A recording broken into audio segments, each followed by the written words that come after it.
Hello, friends. Welcome to Hurley Write TV. My name is Sam Matero, your host, and today we are going to be talking with a writer about a topic that you probably know something about, and that is that writing is hard. Before we get started, I want to remind everybody to make sure that you smash that like button and subscribe to the Hurley Write TV YouTube channel and share this content, and also hit the notification button on YouTube. That way you get notified whenever we have new content posted to the channel. And if you want to get hold of us and engage with Hurley Write with your comments, or maybe you want to come on the show, send us an email at info@hurleywrite.com. And our special guest today, Richard Gould. Richard Gould is a former sales professional in the financial sector and a former marketing director of a digital marketing agency.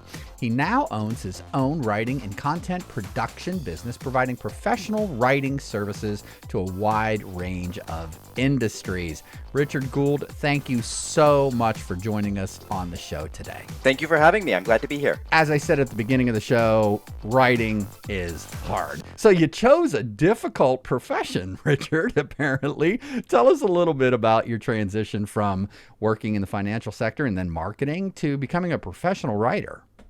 Well, I gravitated towards it because I just happened to enjoy it and I think had a little bit of a knack for it. I started out as a loan officer at a bank where I did some writing. I produced like sales materials and training materials and content like that, and found that I enjoyed the writing content more than I enjoyed the actual sales. And so when I left the bank, that's when I actually started my first writing business. When after a couple of years, I was successful enough, I actually got hired by one of my clients as a marketing director and worked for them for a few years before jumping off and starting my own content production business. It's definitely a challenging area to work in. I still deal with a bunch of challenges. Writing is just hard, but I enjoy it. I have a talent for it, and I think that's helped carry me this far. And do you find the basic academic approach to writing? Are you finding that as you've moved along in your career to be appropriate for you? Have you found customized ways of approaching your writing and staying focused and organizing your thoughts? Where are you with that?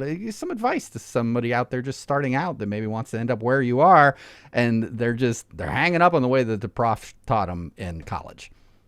That's a good question. I think when you're doing business writing, it's a very functional form of writing, and academia can teach you to write well in terms of good grammar and making your sentences and your paragraphs clear and communicate well, but it's not necessarily as good at helping you understand how to make your writing work for the intended purpose. Like, look, the words on the page have a job to do when you're doing writing in a business setting. And if they don't do that job, then the page might as well be blank. And academia kind of gets you started, but I don't know that it necessarily helps you with that more goal-oriented or task-oriented kinds of writing, because it really makes a difference what kind of writing project you're working on, what your goal for the writing is, how you're going to write that document. Pain points are common in business, and one of the pain points that we run into in this business is helping people or dealing with folks that are having difficulty, I should say, in getting started. A lot of people in business have to write as a function of their job, but they find that they don't necessarily like it. Maybe they are not into the content matter that they have to focus on in order to get the assignment done. I'm sure you run into this as well. You know, when we talked on the phone before the interview, you had talked about that is a big stumbling block even to a professional like you. How do you keep yourself moving forward when you just are having difficulty getting started? This is a problem that gets better when you do a lot of writing, but it never really goes away. There's nothing really more intimidating than a blank page. And so when you're handed a writing project and you're just starting it from scratch, you have no materials that you are working with or starting from, it can be really intimidating and overwhelming. And that's still true even for me all I do is writing, and a blank page is still pretty intimidating. The difference is I have learned kind of kickoff techniques. And so, one thing that I do before any other project is try to find similar pieces of writing to what I'm trying to produce. The same kind of content type, the same kind of content and form or structure that I can use, not necessarily as an example or a template, but just to get the brain churning, for me to kind of be able to start putting together ideas for what I want my document to look like, or how I want it to be structured or organized, or what I want it to say. And so that helps to kind of deal with this blank page problem, because then I'm not really dealing with a blank page. I have ideas going to get me started. And in terms of your process over the years, did you develop a unique process that's specific to you and your experience? I'm not sure that I would say it's unique. I actually think it's probably pretty common. Look, when you're dealing with overwhelm in almost any kind of project, and this is certainly true of writing projects, you have to break it down into steps and stages and bite-sized chunks. And that's definitely what I do. And so I do have a process that I go through with clients when we're working together from start to finish, and first you have to lay out the scope of the project and make sure you understand what the client wants, what the written document has to be for them, and the function that it has to fulfill for them. And then from there, start putting together the ideas, like I said, trying to brainstorm and get a sense of what I want the document to look like and to say. And then you just break it down into step-by-step process of putting the document together. So in my case, usually it starts with research and interviews of the people at the company and maybe some external experts to get the information that I need for the paper, and then or the whatever the document is, and then put together an outline before anything else. And the outline doesn't have to be super detailed or anything, but just knowing what I need to say and what I want to say, and then being able to run that by the client and or whoever the stakeholder is, and get their input at that early stage before I've invested too much time and energy, is really helpful. And then from there, go into the actual first draft. So I mean, I've already done like 2 or 3 stages before I've even gotten to the actual drafting part. Do that first draft, and then revisions. You're never going to get it right on the first draft. Never, ever, ever. There are always going to be revisions, and the revisions are just an iterative process that you take one step at a time until the document is just right and meets everyone's needs. Breaking it down helps enormously with being able to deal with the overwhelm and the intimidation that's imposed by a blank page. And creating that writing process kind of creates a flow for every project, and especially following the same flow and the same steps every single time you do a writing project. I'm doing writing every single day. That's Hmm. not necessarily the case for all business people who have to do writing projects, but having kind of a standard flow that you follow when you do your occasional writing projects makes it a lot easier to kind of get some consistency between the writing projects when they're not everything you're doing. Yeah, there you go. You can find a rhythm.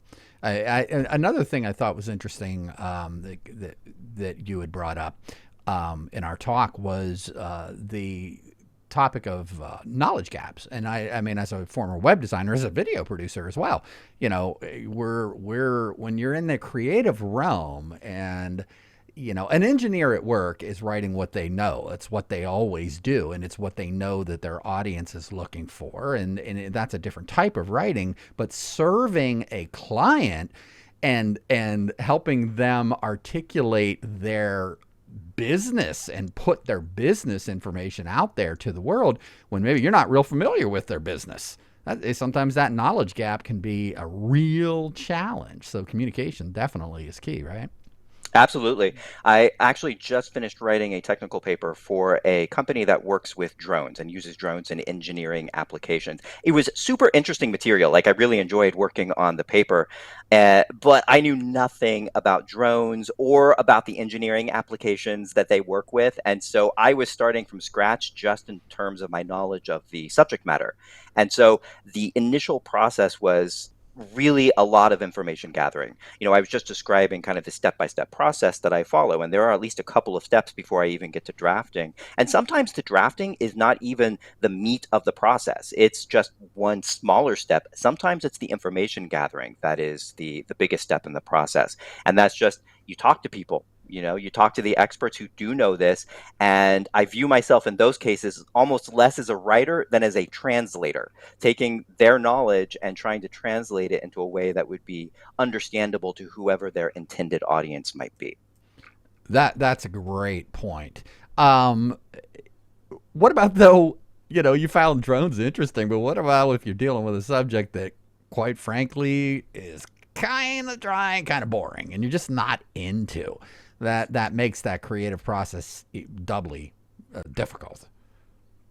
That is one of the hardest challenges as a professional writer, that there are certain projects I just don't want to work on. And sometimes all you can do is power through. You have a project, you've agreed to do it, and you do it. And you just have no Yeah. choice but to force yourself. But sometimes I'm actually able to kind of find an angle on the writing project that makes it a little bit more interesting to myself. I have a client who does a lot of article marketing. And so what that means is they pitch their ideas to trade publications. They're an engineering firm, and so they try to reach out to a lot of engineering publications. And they have ideas each year, and then they'll pitch to, like, half a dozen to a dozen of these publications. But they're not doing like half a dozen to a dozen different ideas. They do two or three different ideas to all of these different magazines and publications. And so I usually end up writing a bunch of different articles that are all on the same subject matter. And maybe it's fine. It's interesting enough for the first article or two, but by the time I've written 5 articles on the same topic, it gets a little bit old and tedious. And so at that point, I start having to get a little bit more creative about how I approach the project and how I think about the project, and try to treat it a little bit more as a puzzle about how to deliver value for this publication that is different from the value we deliver to a different publication for the content that we produced for them. And so just changing my thinking about the project can help.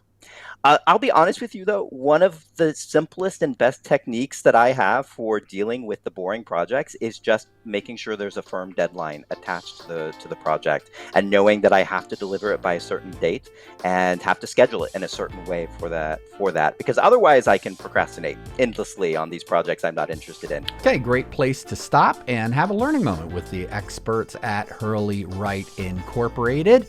Let's talk about the writing process, and more specifically, well, how to avoid that procrastination trap and have a process for getting started that works. I have with me MJ Hurley and Jared Daigle. What's up, guys? How we doing today? Good. How are you? Fabulous, fabulous. Just dealing with the heat onslaught here on the East Coast, like many folks are across this nation. So it's summertime, and well, we're here in the studio talking about the writing process. MJ, we heard what Mr. Gould said here. Why, again, is that such a common pain point, a common hurdle for people to get over? And is there a magic bullet, a golden key, the bit of advice that you can offer to folks to stay focused on getting started? Let's start there. Yeah, absolutely. I think there's a few things I took away from him. One, he's a professional writer and he still finds writing hard. So, the people that we work with also have to write. And frankly, most clients we work with, they don't really enjoy writing. And so you can just imagine how difficult they must find it. I also thought what he said was interesting, how he has a process that works for him, which I think is also very important, because if you want consistent results, you have to have a consistent process. And a lot of the people that we work with, writing is a major part of their job. They don't have a consistent process. And so these results are all over the place. But, to your point, one of the biggest problems that we see, because most people that we work with, writing is not the favorite part of their job, procrastination is a real issue. And so there's a lot of different strategies that we should be looking at or using to start that writing process off. There's been a lot of research-based approaches, but whatever it is that works for you is what you have to figure out, because what works for Richard and what works for me may be two different things. So it's really about uncovering your own process to get started. Absolutely. Jared, in your experience, what would you have to say about that? about staying focused at the very beginning of a project, especially, one of the things that Richard and I talked about, if it's something that you really aren't very passionate about or don't, maybe there's a big knowledge gap there. Yeah. Yeah. And I love how he used the word like overwhelm, because that's a lot of what it is, right? Like, the Gandhi phrase about journey of 1,000 miles has to start with the first step. It feels really overwhelming often when you start a writing project, and it's just, and that can really hinder you. The research on when do people experience writer's block? We talk about that idea of writer's block a lot. When do people experience it? It's almost always at the beginning, right? Once you've started and once you're revising, people are fine. But that starting just feels so overwhelming, just staring at like the blank page. So, I think what MJ said about having this, some sort of consistent, like, here's how I pre-write, here's the first steps I do to start to get something on paper. Well, let's talk about that. Getting started, because we don't want to get into the entire process. I think MJ, you talked about the importance of finding a strategy that works for you. We're all individuals. Our minds are wired in individual ways, and we approach projects, we approach life differently, and ultimately that whole process needs to be comfortable for you, and Right. you find something that's going to work. But there are some standard approaches, as you said, some best practices that you can employ, that you guys have found, and you teach your clients all the time to stay focused and to get started. Let's throw some out here. Yeah, absolutely. I mean, I think, to add on to that point, I think the universities have taught people there is only one way to solve that problem. There's only one writing approach. You have to go do a first draft and then you dive into it. Well, that may not work for everybody.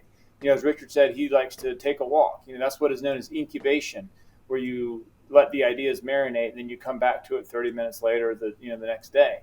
So if that's something that works for you, that's something that you need to employ. But I think the fallacy is that we've been taught that there's only one way to go about it, and there's just simply not. But my personal favorite pre-writing strategies, I'm a big what we call mind mapping, where you come up with a topic that you're trying to discuss or want to discuss, and then you try to figure out what all the related fields are as it relates to that central topic. And then essentially it becomes almost a physical representation of what I know about a topic, and it allows me to identify knowledge gaps. It allows me to think critically about what it is I want to talk about, what my reader needs to know versus what I can be kind of left out. But again, that's a process that works for me. It may not work for everybody. How about you, Jared? Yeah, I think, I like what MJ was saying about, another thing about, academic writing, where he was kind of talking about that one size fits all. A lot of academic situations will say, sit down and write an outline. An outline should be the first thing. But, you have to, if you're a logical sequential person like that, great. But that also requires you to have this view of the whole when you might still be in like the research stage, so I like what MJ said, where you just start throwing ideas down. He likes to do it visually. I've always been a big fan of it has different names, but basically just like free writing, or kind of like a mind dump on paper, where you set like 20 minutes and you just write, and you don't let the pen stop, or don't let your finger stop typing. And it doesn't matter what you write. You can be writing things like, I don't know what to say right now. And as you're doing that, your brain is going to start to think of things to say. And when you're done, you have, then you cut out all the extraneous stuff, and you've got a good chunk of a paper. And then you can start to think about the organization and how does it fit. So it's similar to what MJ said, just I'm not as much of a visual person as MJ is, and so that's what tends to work for me, is to just get the pen or the typing moving. I love that. We used to do when I was teaching digital media, and we would have to, the kids would have to make a whatever marketing video or design a brochure or whatever, and we would assign them to something that they knew nothing about. Right? You're going to make a brochure for or a website for an organic lawn care company, and they don't know the difference between a nematode and a mycorrhizal fungi, or how to make organic compost. Where do you start? Cool. So those free write exercises are fabulous because, to MJ's point, that helps you identify those knowledge gaps and the places that you need to go to dig in deeper to understand your subject. Absolutely. And I think the other point of that is the research is supported. One of the best ways to start is literally just to start getting ideas on paper. But a lot of people, they sit down to write and they think they have to produce something that's really, really usable or really, really good the first go round.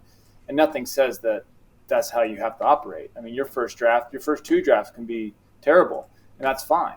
But starting is a huge hindrance for most people. And so there's lots of ways to trick yourself into starting. But again, finding a process that works for you is, I think, really the valuable point here. Fabulous. Good stuff. Jared, you want to give us a further thought on that? Yeah, I was just going to say, I think that also speaks not just to the individual, but to the organization and the culture as well, because, sometimes cultures or organizations will be like, boom, I need this in 30 minutes or whatever. And there are times that happens, like for whatever reason in certain industries, or with certain pieces of writing, you do need the best thing you can produce in 45 minutes because you've got to get whatever, that press release out, or you've got to get whatever. But in a lot of situations, if the culture can be more one of pre-writing and drafting and learning, and recognizing that writing as a process, you're going to get better stuff. It just might take a few, extra days or whatever. Yeah. Well, and even, to that point as well, if we're able to identify what a good process is for ourselves, if we're ever forced to, say, get something out in 25 minutes, if I have that process that I know I can lean on, it's going to allow me to do that more, create that document much more efficiently, versus if I don't have a process and someone says, I need it in 25 minutes, then we're in real trouble. So, I think, it speaks to the value of having a process, which a lot of people don't think about writing, I think, from a process-oriented perspective. So there's a lot of value in taking the time to figure out what yours is or what your organization's should be. And I'm glad you brought up the organization because let's put this back into context. My guest is a professional writer, and he is dealing every day with, as he pointed out in the clip that I shared with you, trying to meet the goals of a very specific client. And it may be something that is challenging and new to him. Different clients have different needs and different businesses. So he's got that, again, as we identified, a knowledge gap that he has to go to. But it may not be that way necessarily for everybody watching this. You may be very comfortable in your organization, be dealing with the same room of engineers or chemists or scientists or whatever it is that you do. And you may not have those same challenges, but one thing that is in common across the board with humanity is we love to procrastinate. Absolutely. No doubt about it. Guys, that was great. Any final thoughts? We'll go ahead and wrap this up. No, I appreciate it. I think, again, the understanding the value in the documents that you create, these are your deliverables. If you're interested in making them better, figure out a better process. There you go. It helps you get over that intimidation factor, because let's face it, as Jared pointed out, there's nothing more intimidating than sitting there and staring at that blank page and just going, oh gosh, where do you just start and get it going and get over that hump. So great advice, guys. And of course, folks, we encourage you, get in touch with Hurley Write Incorporated. Send an email to Hurley Write at info@hurleywrite.com and put the experts to work for you. Jared Daigle and Mr. MJ Hurley, thanks for coming on today. We're going to get back to our interview with professional writer, Mr. Richard Gould. Thanks, guys. Thank you. Thank you.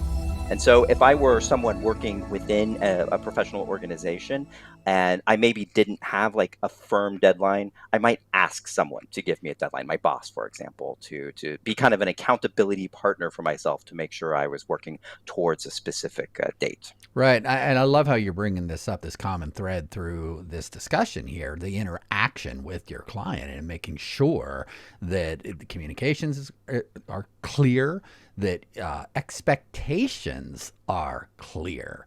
I mean, so many times we get excited about a creative process and we just get the ball rolling and we find out halfway through it that our vision didn't quite line up with the other people on the team.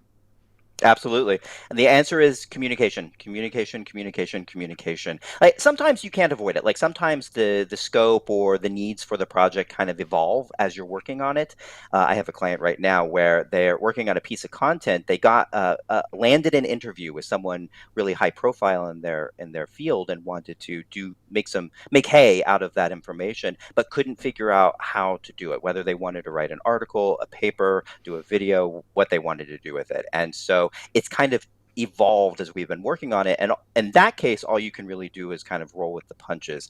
But the rest of the time, if you go into the writing project with too little information or too many assumptions, you increase the risk that you're going to get to the midpoint or the end of the project and disappoint the stakeholders, disappoint the clients or someone else who needs this product. And the best way to counter that is just to make sure that you communicate well, not just at the beginning of the process, but throughout the process. This is also part of the reason why I break that writing process down into multiple steps, is because I actually involve the client at each of those stages. I have them look at the outline before I move on to the drafting so that they have early input into how it's shaping up and to make sure that it's going to meet their needs. And then at every single draft, every single revision, they have this constant input into how the document is shaping up so that we can try to avoid that situation where they end up with something that doesn't work for them. Now you come from a sales background, so that process and the psychology of going through that process, you must have that down. There's a lot of folks though that sharing that amount of information through the process might be daunting, and maybe they don't know how to handle the feedback, starting out right out of the gate and sharing every step of the way may be difficult for somebody else.